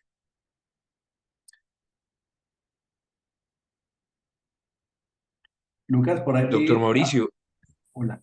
Sí. estaba por aquí recibiendo las preguntas. ¿Le parece entonces que iniciemos? Le voy haciendo las preguntas o tenía algún otro comentario para hacernos Andrés? No, no, no, no. Está bien, era respecto a las preguntas. Perfecto. Bien. Nos pregunta entonces el doctor Andrés Vegambre. Buenas noches. ¿Hay asociación entre la hipertermia maligna en anestesia y los demás tipos de hipertermia inducida por fármacos como el misoprostol? ¿Nos puede ayudar a predecir que se va a presentar también bajo anestesia? Gracias, doctor Vegambre. No, no, no, no hay esa asociación, ¿cierto? El de la hipertermia maligna y si usted vieron la fisiopatología es muy clara, ¿cierto? Es a través de la mutación genética en el receptor de rianodina, ¿cierto? Los otros, lo que llaman, por ejemplo, el golpe de calor, sobre todo el que se dan en animales, ¿cierto? Es otra fisiopatología totalmente diferente, pero el dantrolene ha servido para revertir esos tipos de hipertemia en esos pacientes, pero no hay una relación con esos pacientes. Lo que sí ahorita están diciendo, pero faltan muchos estudios, es investigue o pregunte en la valoración preanestésica si el paciente tiene fatiga en el ejercicio. Se fatiga muy fácil en el ejercicio, ¿cierto? Tiene debilidad muscular. Porque por ahí hay una pregunta, adelantando esa pregunta, que la paciente que le hizo una prótesis y se despertó con mialgias y le utilizaron fue esto, rocurón y ceborane, ¿cierto? Entonces, esa paciente puede que tenga una susceptibilidad a hipertermia maligna, ¿cierto? Sino que no se desencadenó, ¿cierto? No se desencadenó el cuadro florido, pero esa paciente sí ameritaría hacerles unos estudios o tener precaución en una siguiente anestesia. Doctor García, y yo ahí también tenía pues como una duda con relación a la pregunta que nos hacía el doctor, y es que no es infrecuente que, por supuesto, incluso a mí me pasó el año pasado, que, perdón, este año, hace por ahí unos 6 meses, que me llamaron a evaluar un paciente en el piso que había estado en un posoperatorio de unas 3 horas, ya está en hospitalización, el paciente tiene 41 de temperatura, está eh, sudando, supremamente maluco, está desorientado, y me dicen, doctor, este paciente podrá tener una hipertermia maligna. Eh, y créame que para mí fue difícil, pues teniendo en cuenta que pues uno es juicioso, se lee el tema, lo revisa, revisa el paciente. Es difícil saber si es o no, porque es que uno dice, bueno, y es que no es común que un paciente séptico haga 41 de temperatura y está en un postoperatorio, pues de algo que definitivamente es una infección, que puede corresponder a una infección, pero puede que no. Finalmente, pues mi abordaje fue, bueno, hagámosle unos gases, miremos si el paciente, es un resultado que está en pocos minutos, con eso revisar si el paciente está hipercápnico, está acidótico y demás, y en últimas, precisamente, creo que es muy útil lo que usted nos presentó del puntaje diagnóstico para uno poder, digamos que llenarse de motivos, que en algún momento puede ser difícil. y nos llenamos de motivos y finalmente dijimos, esto parece no ser esto. Finalmente el paciente estaba escéptico. No, insisto, no es común que un paciente escéptico haga 41 de temperatura, pero en últimas, yo simplemente quiero es que esta situación que nos comenta el doctor en términos de fármacos y de otras situaciones que generan hipertermia, pues nos alertan como diagnóstico diferencial y creo que también tenemos que ser hábiles, pues, o sea, no solo detectándolo, sino también rápidamente diferenciando. Por ahí también destaco a la lista de chequeo que tiene la SCARE para ayudarle con esto, porque también uno encuentra algún material que le intenta ayudar a hacer ese diagnóstico diferencial. Entonces, continúo entonces haciendo la siguiente pregunta. Ya hizo los comentarios referentes a la CPK y a la fatiga. Y nos pregunta, doctor García, el doctor Daniel Rivera. Muy buenas noches. ¿Hay reportes de hipertermia maligna al usar TIVA, No, doctor no, García? lo que he revisado, lo que he revisado de pacientes con TIVA, no, por eso son muy claros y cuáles son sus desencadenantes, ¿cierto? Y los desencadenantes principales que la literatura escribe son los anestésicos inhalatorios y la succinilcolina. Pero con TIVA no, incluso por eso dentro de la protocolo se aconseja cambiar de técnica anestésica. Por ahí el doctor Juan Carlos Villa está levantando la mano. Sí, Doctor Juan Carlos, sí me tienes la escuchan, palabra. sí me escuchan. Hola, ¿me escuchan? Sí, doctor, se escucha, doctor. Sí, Juan Ah, muy Carlos. bien. Sí, profe, te escuchamos Si muy se bien. está dando anestesia intravenosa, pensaría que también hay que tener la precaución que como está conectada la máquina de anestesia en la que otros pacientes han recibido gases anestésicos, puede que los circuitos estén impregnados, lo mismo que la soda. Entonces no sé si, aunque sea una anestesia intravenosa total, si esté expuesto, aunque en cantidades mucho más pequeñas, a la gente inhalada. Entonces no sé si eso podría desencadenar la hipertermia en un paciente susceptible. O sea, la única forma que la anestesia intravenosa total, el paciente no presente la reacción, pienso yo, sería que esté conectado a un ventilador mecánico que no tenga vaporizadores y que no haya sido usado con vaporizadores.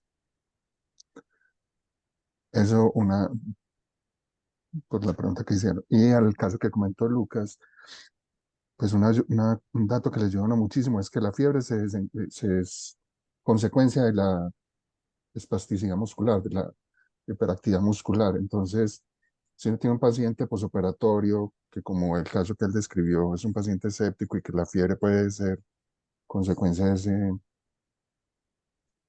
su proceso infeccioso, una pista que le podría a uno ayudar es si la persona tiene espasticidad muscular. Si la persona está completamente relajada y es simplemente la fiebre, pues uno pensaría más bien que es consecuencia de los pirógenos y de la respuesta inflamatoria a consecuencia de la infección. Pero si uno lo encuentra con rigidez muscular y no la debería tener, ahí sí sospechar que puede estar cursando con hipertermia maligna. Muy interesante, doctor Villa. Muchísimas gracias por ese aporte. Finalmente, fue una de comentándolo con los colegas ese día, creo que fue una de las también de los llenarnos de motivos. Y el paciente definitivamente no se evidenciaba espástico. Entonces, muchas gracias. Ese dato yo creo que es muy importante.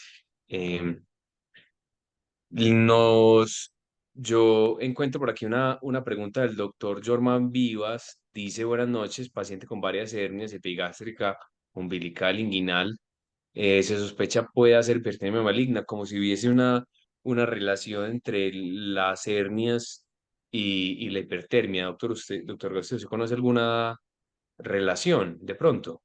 Anoche a lo que leí, no, anoche leí fue otro, pero no está muy claro, y es que se debe tener mucha precaución con pacientes que tengan malformaciones osteomusculares, ¿cierto? O neuromusculares. Esos pacientes pueden, pero todavía no hay claridad en la literatura de que sea una relación de sospecharlos, pero que sí se ha dado cuenta que hay alguna alteración osteomuscular en los pacientes más que de de alteraciones en la pared abdominal.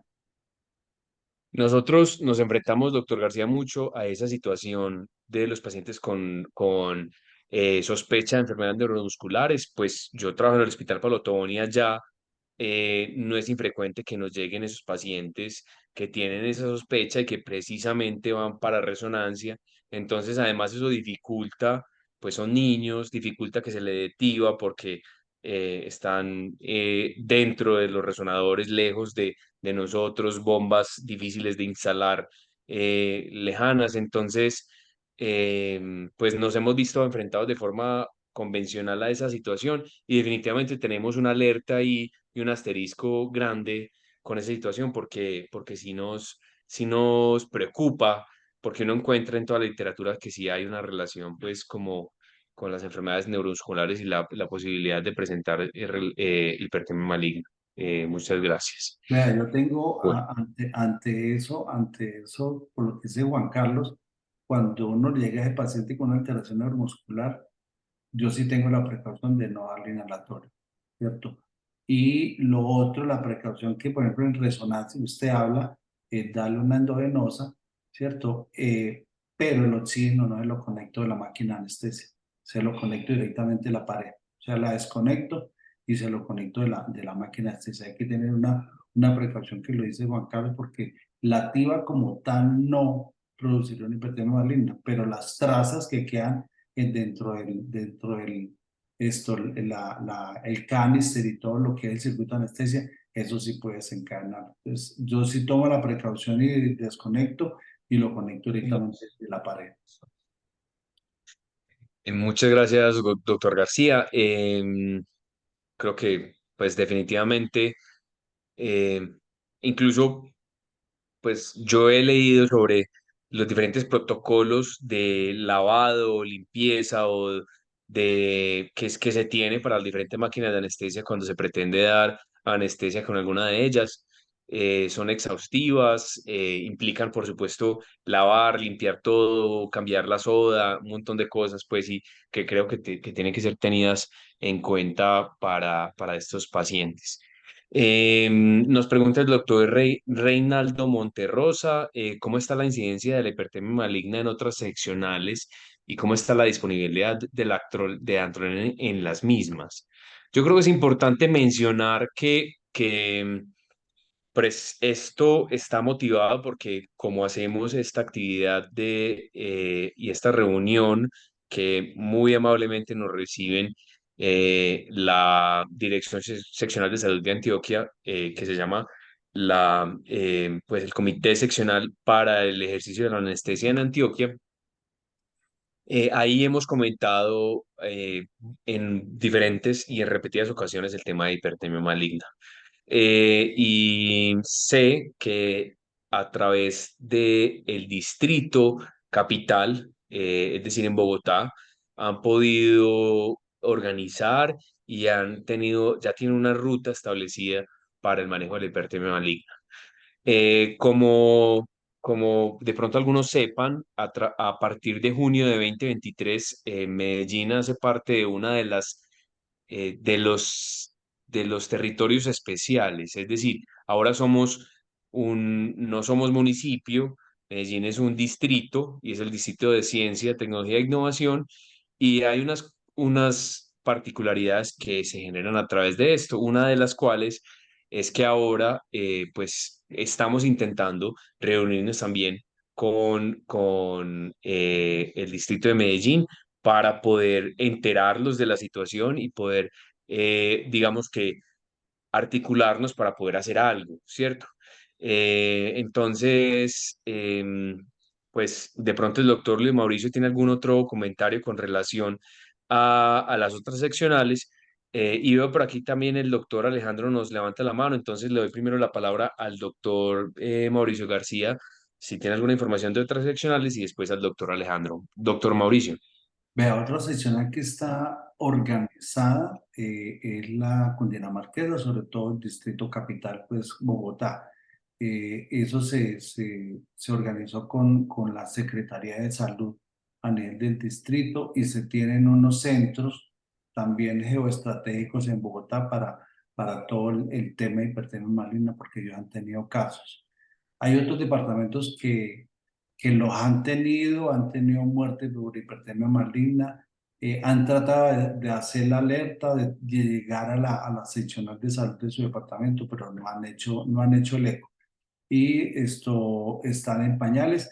E incluso en estos días hubo un caso en Montería y me llamaron que les ayudara a conseguir el kit de Dantrolene sódico en Antioquia, pero es mucho más difícil, por lo que yo les comentaba, una institución prestar a otro departamento y quedarse sin el kit de Dantrolene es más difícil. Y segundo, depende de la clínica que presente ese paciente. Si es una clínica muy aguda, el Dantrolene no va a alcanzar a llegar hasta esa ciudad.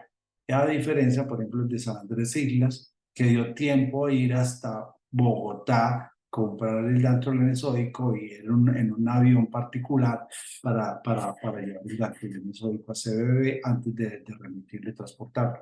Entonces, eso depende de la clínica que presente el paciente. Por eso lo que se ha despertado y se ha alertado a todos los departamentos es cada ciudad, y no cada ciudad, cada institución debería tener su kit de Dantrolene sódico. Doctor García, muchas gracias. Doctor Alejandro. Sí, gracias. Mire, pues lo está diciendo el doctor García. Por lo menos tengan con qué empezar. Y miren, sálvense, anestesiólogos, sálvense. Que cuando se lea en la historia clínica, yo fui perito mucho tiempo, y cuando se lea en la historia clínica, se pide Dantrolene, se empieza a aplicar Dantrolene, ya el abogado que les esté a ustedes haciendo todo el proceso va a tener y va a decir, aquí estamos salvados, porque se hizo todo, se hizo todo. Ya, también dependen del paciente, obviamente, pero entonces lo que estaba en manos del profesional se logró hacer. Y lo otro es que nosotros no podemos conseguir en este momento Dantrolene, pero nosotros sabemos quiénes tienen Dantrolene y activamos la cadena. Entonces, en eso sí nos comprometemos. El CRUE en este momento sabe qué instituciones tienen Dantrolene, y en caso de que haya un paciente, nosotros buscamos la forma de que el Dantrolene le llegue a ese paciente. Desafortunadamente, vienen esos procesos administrativos en los que nosotros fuimos víctimas. Secretaría Seccional de Salud, hubo una institución que dijo no pago, y no pagó, y nos quedamos sin, pues ya, pues ahí hay mucho tela que cortar, pero eso no es el proceso. Pero el CRUE activa inmediatamente, ahí mismo que ustedes llamen al CRUE, el CRUE empieza a buscar el Dantrolene. Instituciones, cuando ustedes llegaron, doctor Lucas, cuando tuvimos la reunión con el doctor Mauricio, cuando ustedes dijeron las instituciones públicas no tienen Dantrolene, nosotros empezamos a buscar. Y en este momento usted conoce, porque le hemos mandado la información, hay 7 instituciones públicas que tienen 10 ampollas de Dantrolene. Y hay muchas instituciones privadas que tienen Dantrolene. Tenemos forma de salvar el paciente, señores anestesiólogos. Pero lo primero que yo les digo es, hombre, el cinturón de seguridad. Mi mamá se burlaba y le dije, pero no arranco, es que yo no prendo ni siquiera el carro. O te pones el cinturón de seguridad o no arranco. Y me molestaba, me decía el lorito, pues, porque, y le dije, yo no arranco. Cuando ya llegó la norma, le dije yo, mami, es que esto salva vidas, esto salva vidas. Y empezamos a ver las noticias, y ella fue una de las que empezó a dar el mensaje de que sí había que ponerse el cinturón de seguridad. Entonces, ustedes mismos son los que tienen que decir que tiene que haber con qué el arranque, lo dice el doctor Luis Mauricio, que es el investigador, con qué tener 10 ampollas, 4 millones de pesos, por Dios, para arrancar, y ya de ahí en adelante sigan. Pero el CRUE les ayuda a buscar Dantrolene, el CRUE les ayuda. Apago el micrófono. Doctor Bernal, muchas gracias. Veo también levantaba la mano del doctor Villa, profe. Sí, muchas gracias. Es que yo creo que la discusión, el giro grande es por la disminución de costos. Es que hace unos años era tan alto el costo y con tan alta probabilidad de que el medicamento se venciera y que eso generara un impacto negativo en las ya maltrechas cuentas de las IPS que motivó a que entre varias IPS se reunieran con la Dirección Seccional de Salud de Antioquia, se buscara la forma de garantizar la existencia de estas ampollas por el costo tan alto que tenían. Pero como ya se ha mencionado, si han bajado tanto los costos, si la misma empresa que las vende eh, da esa oportunidad para la siguiente compra, cuando se venzan, hacer un descuento importante, yo creo que sí valdría la pena que en todas las instituciones, o al menos en un número importante, que maneja un volumen importante de pacientes, hicieran las gestiones con su grupo administrativo para tener por lo menos un kit eh, dentro de la institución y ya convenios interadministrativos entre IPS para prestarse equipos en caso de que la otra institución por volumen de pacientes no, no le dé para tener el medicamento. Y yo creo que el doctor dio en el punto exacto con el ejemplo que dio con el Narcan. Yo hace muchísimo, pero muchísimo tiempo no utilizo Narcan porque no he estado en una situación donde lo haya requerido, pero sé que en el carro de paro está, es una obligación. Entonces yo creo que esa misma gestión que se tiene para el Narcan, que es un medicamento, lo mismo con el Flumazenil, que con seguridad se vencen por no uso, deberíamos estar haciendo con el Dantrolén, con la diferencia de que hay una intoxicación por opioides o por benzodiazepinas, quizás sea un número mayor de pacientes, pero no creo que la mortalidad sea tan alta, al menos no para, pues, esperando a ver qué va a pasar con esta pandemia de, de fentanil. Pero, pero creo que sí valdría la pena tocar las puertas a los administrativos de nuestras IPS para que se den la pela y compren el kit. Y si no es entre una, que sean entonces entre varias IPS que hagan el ejercicio. Si es que les parece, pues 4 millones muy costosos para que lo hagan y hagan convenios interadministrativos. Lucas, Doctor Villa, muchas gracias. El doctor García, adelante. esa ruta, porque algunos me dicen, vea, esa ruta estaba atrasada cuando hicimos el protocolo con la seccional de salud, ¿cierto? Y estaba atrasada, vea, estas son las instituciones, son los teléfonos, incluso con el nombre del regente de farmacia. Pero esa ruta se perdió y se perdió hace años, cuando en el 2015 se sacó desde SADEA, había digamos, una lista de chequeo, y ahí estaban las instituciones que tenían el dantrolene sódico en caso de llamar. Y en ese momento que hubo una hipertermia maligna, esa institución no tenía el dantrolene porque lo había prestado y lo habían gastado, y solicitó que retiraran el nombre del hospital, porque es una responsabilidad de ellos de mantener el kit de dantrolene sódico, ¿cierto? Que el kit lo compraban ellos como parte del beneficio de seguridad de los pacientes de la institución. Entonces, pienso que esa ruta nos la tiene que ayudar a formar la Dirección Seccional de Salud y claro, armar una ruta de instituciones amigas de Dantrolene, ¿cierto? Y de seguridad del paciente, donde se pueda compartirla, pero que no la haga la seccional de salud, ¿cierto? Porque la otra vez tuvimos ese inconveniente con alguna institución cuando sacamos nosotros la ruta como Sociedad Antioqueña de Anestesiología. Pero ya si es un ente como Secretaría de Salud de Antioquia, ya es un ente gubernamental que se puede hacer mejor y llamar mejor al CRU, y decir, ya tengo este caso de hipertermia maligna, necesito el primero o segundo kit de Antolene para seguir el tratamiento.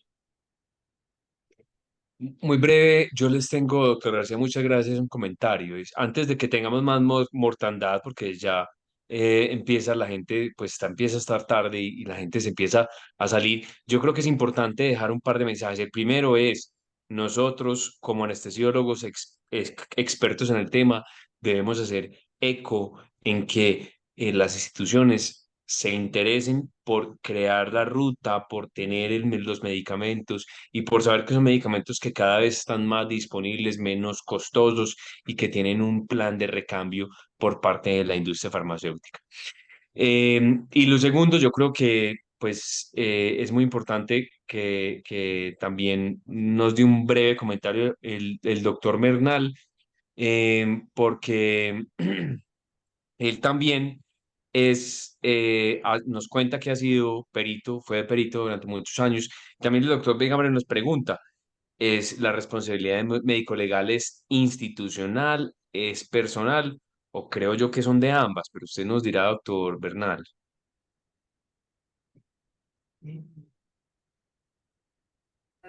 Es de ambas, se llama solidaria. Yo no, yo pues como se burlan los compañeros míos, dicen que soy médico litigante. O sea que pues no soy médico, pues me formé como médico, pero estar trabajando con los abogados aprendí una palabra que se llama solidaridad. Y solidaridad es que el anestesiólogo es el primero demandado. Listo. Pero inmediatamente, solidariamente, demandan a la institución. Entonces, ahí es cuando uno, pues, imagínense cuánto vale iniciar un proceso, activar FEPARTE. ¿Cuánto vale? 4 millones de pesos, 5 millones de pesos. Eso se hubiera podido evitar. Si esa conversación se tiene con los administrativos, hombre, eso pues inmediatamente cae uno en cuenta que eso es muy poquito para un riesgo que existe, que lo están diciendo. Es que 10.000 pacientes quiere decir que por lo menos una vez al año lo van a tener. El riesgo lo van a tener por lo menos una vez al año. Y eso es muy riesgoso. Si nos vamos a los 250.000, pues sería el otro extremo, pero haciendo un promedio pues entre los dos, 75.000 pacientes, 80.000 pacientes, creo que amerita tener ese kit. Además, es una obligación. Es que usted no puede dar anestesia, como lo decía el doctor Villa, el hecho de que usted no haya necesitado el Narcan no quiere decir que el Narcan no tenga que estar en el carro de paros. El hecho de que usted no haya tenido una hipertermia maligna no quiere decir que la institución no tiene dónde conseguir el dantrolene. La responsabilidad inicial es del anestesiólogo. El que prende el avión es el piloto. El que dice si vuela o no vuela es el piloto. Yo he visto muchas veces a los anestesiólogos decir, por mucho menos, es que tiene 6 horas de ayuno. Y si uno lo va a cancelar con 6 horas de ayuno. Y ¡pum! Lo cancela. Y si uno, doctor, se tomó un jugo, hombre, y lo canceló. Y uno dice, no, si hay por 2 horas, y doctor, un jugo, le hacemos una endoscopia y no hay nada, ni siquiera en duodeno. Lo canceló. Y son tan berracos que se montan en un avión con una turbina fallando y arrancan. No, eso ya... al primero que yo diría que habría que decirle, el primero imprudente fue usted, porque usted no debió haber arrancado esa cirugía sin estar seguro que había dantrolene. Es lo primero que yo como asesor de abogados, que también fui asesor de abogados, pues yo decía, vea, agradezca que yo le estoy ayudando a usted, porque si yo le estuviera ayudando a la contraparte, yo le diría, pregúntele por qué arrancó la cirugía sin estar seguro de que había dantrolene o sabía dónde se conseguía el dantrolene. Doctor Bergan, muchas gracias. Antes de que también, insisto, empiece a ser tarde, la gente se nos empieza a conectar, ¿usted por qué no nos deja un número de teléfono, un contacto del CRUE? Porque pues no sabemos, esto es como el inesperado, uno nunca piensa que le vaya a pasar a uno y uno no sabe cuándo sucede. Entonces, ¿cómo nos podemos comunicar con el CRUE y cómo podemos acceder a esa información que desde el CRUE puede que nos ayuden?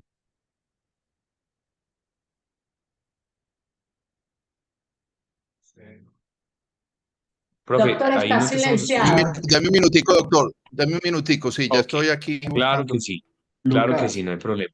hay dos cosas. Ya vimos, Sí. este es yo pienso que el segundo paso. Primero fue cuando nos hicimos las 150 ampollas de dantrolene. El segundo paso, la seccional, ahorita despertó alerta a las instituciones de salud diciendo, ojo, deben tener dantrolene si ustedes están dando anestesia general. El tercer paso que lo tenemos que hacer a nivel gubernamental, y es que en la 3100, que es la habilitación, exista, ¿cierto? Que las instituciones que tengan anestesia general inhalatoria o utilicen succinilcolina deben tener el kit de dantrolene sódico, así como piden el carro para en los quirófanos. Perfecto, súper, doctor García, completamente de acuerdo. Doctor Bernal, cuéntenos. Sí, aquí, doctor, el 383-5200, abierto Perfecto. 24 horas. Queda en Guayabal, queda donde queda el aeropuerto. Pueden ensayar la llamada ahora. 383-5200. 5200. Por Y aquí también ellos se los saben, escribí en el chat, es el número de teléfono del club. sí, y allá saben qué hospitales tienen dantrolene. Doctor, Lucas, y también para que hablemos y propongamos, ustedes son los que proponen a veces para que hagamos esta ruta, para que busquemos esta ruta que propone el doctor García, de llegar y decir de solidaridad, porque nosotros no podemos Sí, forzar a nadie a que preste un medicamento, pero sí podemos decir como con la sangre, préstame esas plaquetas que yo te las pago, préstame, y los bancos se prestan. Y aquí tenemos que llamar a la gente a decirle, un apretón de manos es un negocio. Esto no podemos volver a tener eso de que nos prestan las ampollas. Mire eso tan vergonzoso que dijo el doctor Luis Mauricio. ¿Cómo es que presta un dantrolene y después no se lo retornan? Hombre, pues, nosotros no podemos ser así. Nosotros tenemos que mostrar que nosotros somos decentes en todo momento, y que si prestamos un medicamento, devolvemos un medicamento. Esos malos ejemplos, esas malas mañas de decir, mire a ver cómo se va a defender, yo ya salí adelante, eso no debe ser. Entonces, también llamar a la honorabilidad de las empresas para decir, con esa misma, porque el que se tiene que comprometer en ese momento tiene que ser el anestesiólogo. Uno a las 11 de la noche no consigue un administrativo que le consiga un dantrolene. A las 4 de la mañana tampoco. Eso tiene que ser el coordinador de urgencias o el jefe de UCI o el mismo anestesiólogo el que dice, entrégame eso que yo respondo. Entonces, que las instituciones también digan, sí, vamos a responder. Y el CRUE está dispuesto, y yo creo que las ampollas de las instituciones públicas se pueden llegar a decir que son las que llegarían a apoyar en un momento dado, pero también la honorabilidad de otra parte, pues porque uno no puede dejar una institución bien pobre tirada ahí y por 4 millones de pesos. completamente de acuerdo, doctor Bernal. Pues creo que, digamos que se nos vienen siendo ya casi las 10 de la noche y hemos tenido una actividad, yo creo que muy interesante, pues, y que nos deja en últimas un mensaje importante y es el dantrolén es un medicamento que hace parte de nuestro quehacer y que debería ser tal cual como lo es naloxona o Narcan para el uso de los opioides. Entonces, en ese orden de ideas, yo creo que le dejo la última pregunta para el doctor Bernal, que nos lo hace nuestro colega, el doctor Jorge William Salazar, que es miembro también de la Junta Directiva de SADEA y de Anestesiar, y nos dice, bueno, y no será que se puede avanzar en el tema normativo con relación a las normas de habilitación y los servicios quirúrgicos con la consecución y de este tipo de medicamentos, doctor? Doctor, ahí, ojo, en la habilitación se dice que la institución debe tener todo. Al doctor Jorge William, que fuimos compañeros de trabajo, mis respetos, mis saludos, allá en Envigado, doctor. La idea es que la institución es la primera responsable. Entonces vuelvo y les digo, ustedes no están exonerados. El que prende el carro es usted, el que prende el avión es usted. Mire, si por 2 horas un jugo, una aromática y suspenden la bendita cirugía, ahora cuando el paciente llega y les da muestras de que puede tener un riesgo y arrancan, eso de entrada para un abogado se llama imprudencia. Entonces, y lo otro es que la habilitación la habilitación dice unas reglas muy generales. Es la institución la que dice exactamente qué debe tener. Hay unas líneas, doctor Jorge William, hay unas líneas en las que ya es la institución la que dice cómo tiene, hasta dónde llegan sus riesgos. Pero una institución que tenga un quirófano, yo no entiendo por qué no tendría unas ampollas que le valen ese dinero. No entiendo. Yo entiendo cuando uno le dice, por Dios, le estoy pidiendo 50 millones de pesos, 100 millones de pesos, que ya uno dice, uy, por Dios, pero 4 millones de pesos no creo que... Y lo sé porque las empresas públicas que han comprado el medicamento, eso les ha costado entre 4 y 5 millones de pesos. Y el doctor Luis Mauricio lo puede decir, doctor, por habilitación, no. Por habilitación no es la ruta. Es buscando cómo hacer las cosas dentro de las instituciones. Y tenemos una ruta del Dantrolene, sí, nosotros ya en el CRUE, en la que podemos llegar a colaborar. Y ya es de nosotros mismos mostrar que nosotros somos parte de la solución y no parte del problema. Apago mi micrófono. Muchas gracias, doctor Bernal. Doctor Le Mauricio, ¿nos tiene algún otro comentario como de cierre? Yo creo que ya, insisto, se nos vienen pues ya muy pronto siendo las 10 de la noche, entonces creo que es justo para poder dejar descansar a todos los colegas que llevamos cercano al 50% de mortandad en nuestra reunión. No, muchas gracias a todos. Por ahí como Angelita Builes está preguntando si se ha llegado a hacer el seguimiento de las familias y tener la información de las familias. Desafortunadamente no. Yo tengo rastreados en los anestesiólogos que han tenido los casos, ¿cierto? Entonces, en dado caso, es buscarlos a ellos.